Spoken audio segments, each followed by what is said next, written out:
Hey guys, I wanted to offer up a short Easter lesson for the children.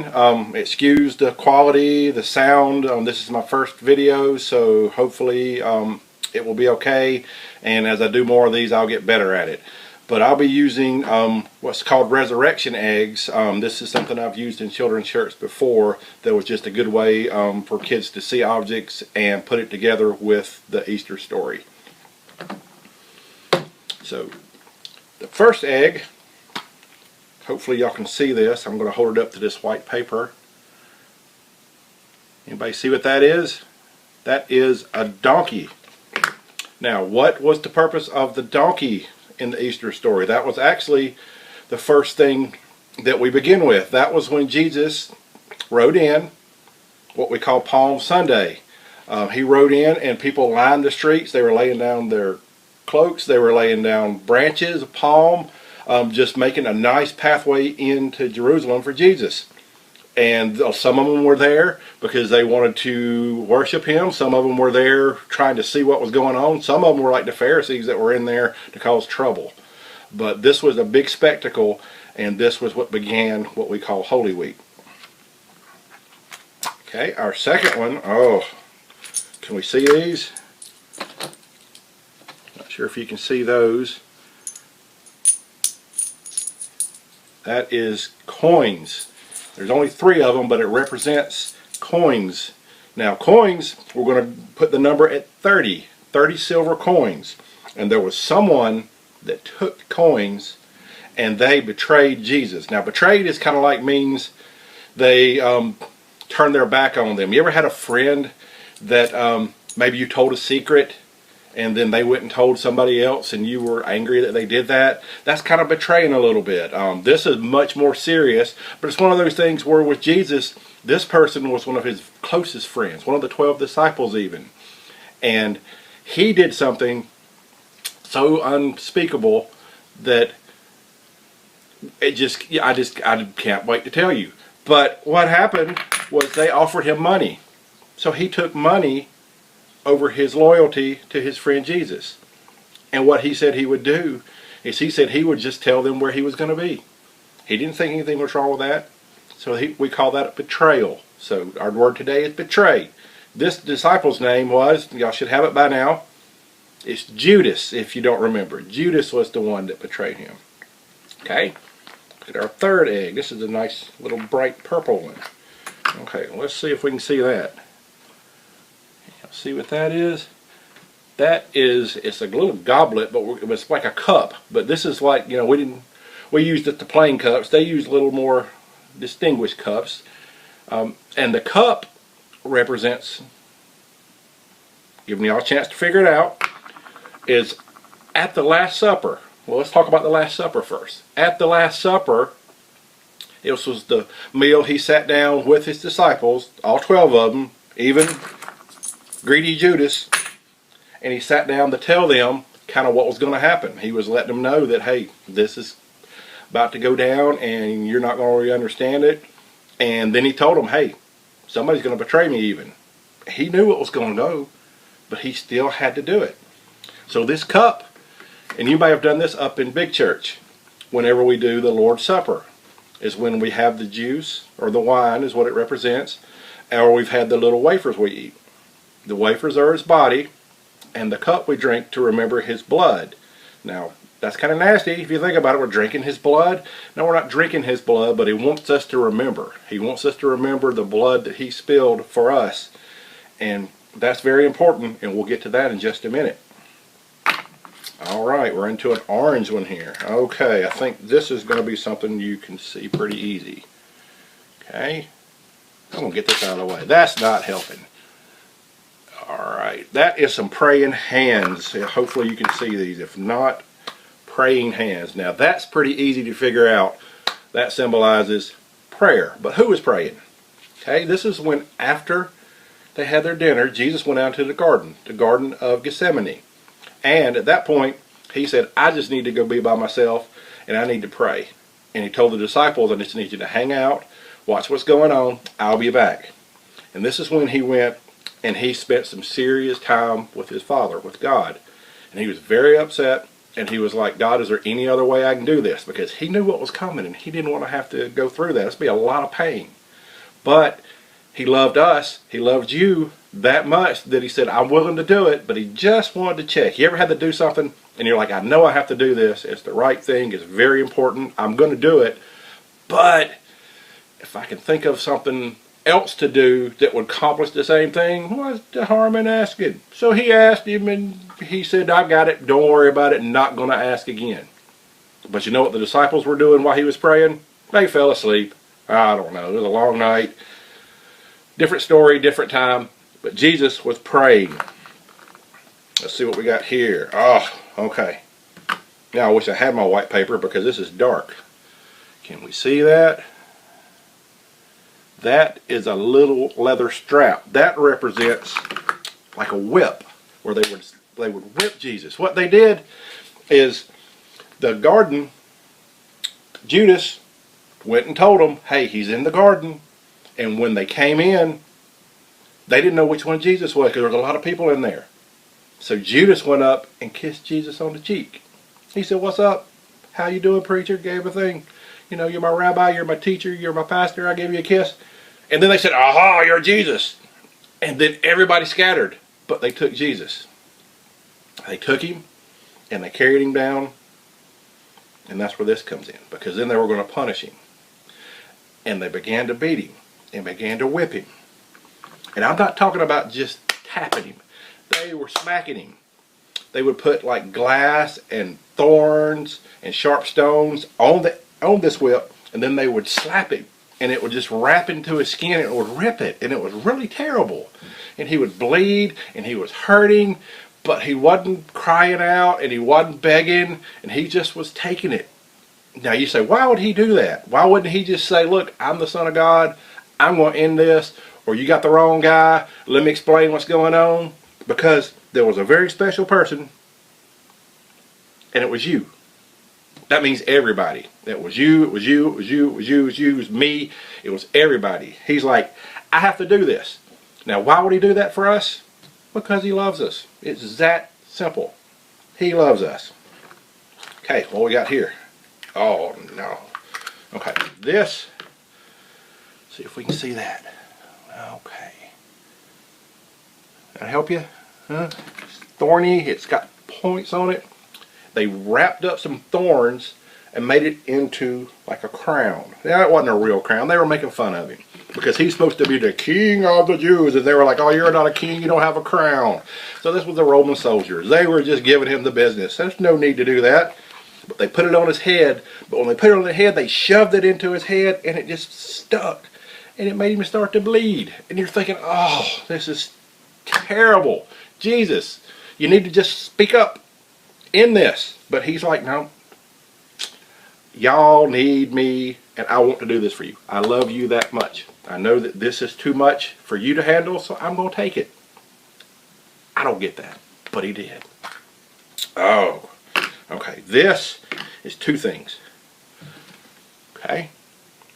This is the shape of a cross, but if you can see it, it's also nails. So this is 3 nails. Now what do 3 nails in the shape of a cross have to do with? Well, after they beat him and after they whipped him, they made him take his cross and they made him carry it all the way up to a place called Golgotha, where they were going to crucify him. Crucify means he was going to die on a cross. Now, how did they put him on that cross? Did they just like sit him on a platform and he held on to something? No, they took these nails and they nailed them. And they nailed one right there, and they nailed one right there, and then they made him cross his feet and nailed it through his legs. So 3 crosses nailed him to that. Now he's just hanging up there by nails. How much do you think that hurt? Oh my goodness. You know, I'm a dad. I would do anything for my kids, and I would love to say, you know, I would do that for my kids because I don't want them to go through it. And I really would. But wow. So all I'm going to say is wow. And he did that not just for me, but for you and for your mom and for your dad and your brother and your sisters and everybody. Why did he do it? Because he loves us. And you say, like, I don't even know him. I hadn't met him before. It doesn't matter. He knows you. He knows you. He knew you before you were born. He knew what you're going to do. He knows what you're going to be. He knows what's going to happen tomorrow. He knows everything. So that's why he said, you're important and I'm going to do this for you. Wow. So while he's up there on the cross, and he's just up there, and he's struggling to breathe, and he's been beaten and bleeding, and he's so tired, and his body is just like, I don't think he's going to last much longer. You know what they're doing? It's just like a little dice. Can you see it's got numbers on it? Yeah, I'm struggling. Yeah, it is. Okay, maybe. I wish I had my white paper. Bad move. Okay, so they were down there, and they weren't using a dice, but they were betting. They were like, oh, I really like his robe that he's got on. That's really nice. I bet that I can get the robe. And they were arguing over who was going to get his clothes. Are you serious? This is Jesus. He was out there healing the blind, making people that had never walked before walk. He was just doing nothing but wonderful things and loving people. And they just were scared of that. And instead of worrying about him, they were just having too much fun watching him die. That's just, makes me angry. Let's see what we've got. Oh, purple is a nice color. Okay, this one, anybody see that? That is, that's a spear. That is a spear. See, it's got like a little point on it. Now, what did they do with the spear? There was no fighting. So what did they need the spear? Well, Jesus was up here. And he was here. And he'd been there for so long. And it just was, oh my goodness, he was up there for just the longest time. And I think they were just getting tired. And they were like, why don't you die already? This is just awful. And he's up there in agony. And he's dying. And he called out. And he said to God, he said, you know, why have you forsaken me? Where are you? He thought God left him.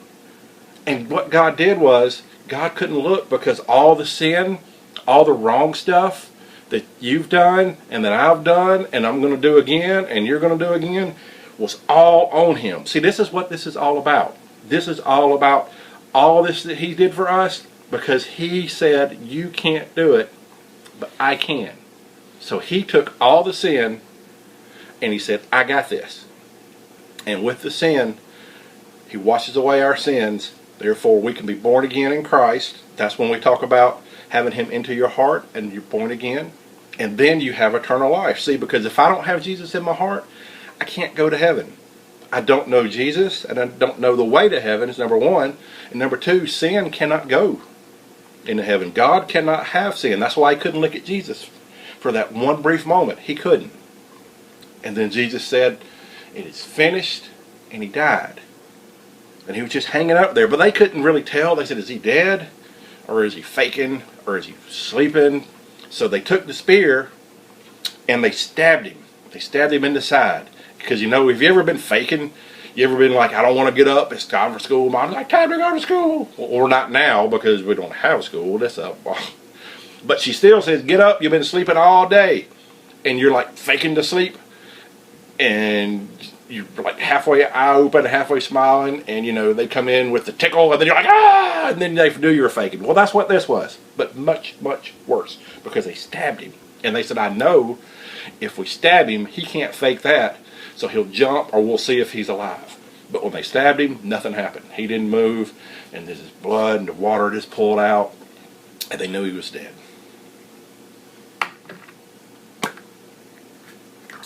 So they took him down from the cross.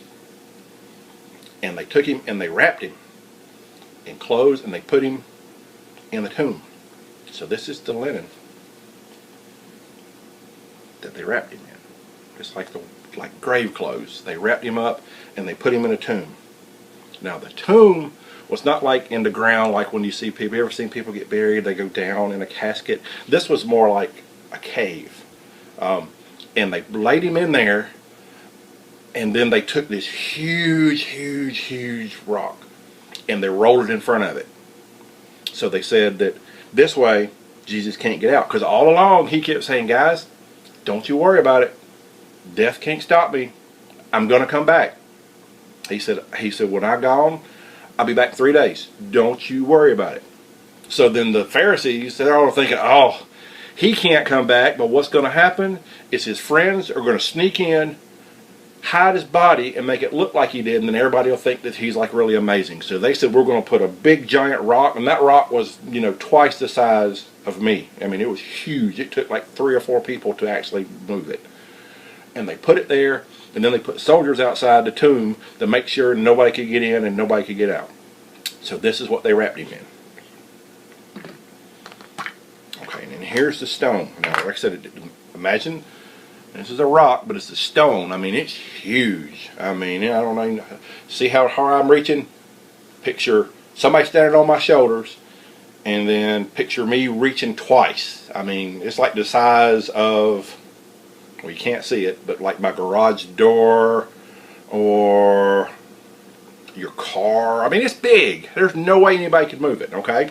So this is the stone. But here's what the stone had done.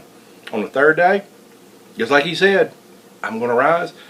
They went to the grave because they were going to go, you know, give their respects and, you know, oh, what's going on? And when they got there, the stone had been moved aside. It had been rolled.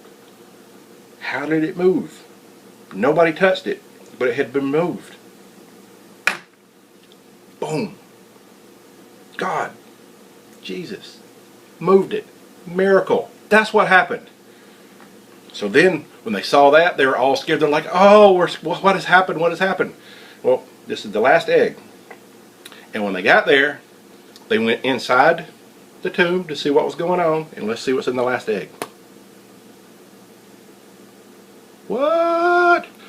There's nothing in there. Well, what am I supposed to use to tell y'all about? No, that's it. This is the tomb. That's what was in there. Nothing. Empty. Just like he said, 3 days, I'll be gone, going up to heaven. Don't worry about it. This is all a plan. Yes, I had to get beaten. Yes, I had to die on a cross. But you know what? I had to show them that death cannot defeat me. I had to show you that I got your back. I'm your best friend. I'm your comforter. I can take care of all this stuff. Just got to come to me. Just have to come to me. So, when you think about Easter, and we're thinking about the eggs and the candy and the dressing up and the nice clothes, we need to be thinking about Jesus. Because he did for us the unthinkable. All because why? He loves us, and he wants us to ask him in his heart, in our heart, so that we can have everlasting life, which means we can live forever with him in heaven.